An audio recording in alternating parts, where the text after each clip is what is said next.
ना। अब कोई रास्ता नजर नहीं आ रहा बचने का। पहले वो नीले ड्रम में पैक करा मार के हमने घर में से ड्रम फेंक दिए। सोची लो बच गए।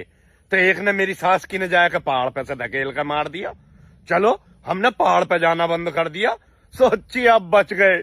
अब खबर आ रही है आगरा में एक औरत ने अपने आदमी को नींद की गोली दी और फिर सुलटा दिया। और उसके बाद मेरी सास की ने बाथरूम के फर्श के नीचे दबाएगा टैले बिछवा दी।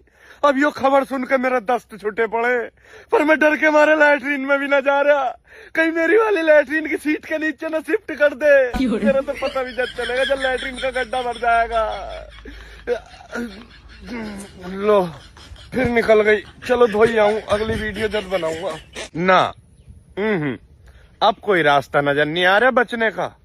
पहले वो नीले ड्रम में पैक करा मार के हमने घर में से ड्रम फेंक दिए।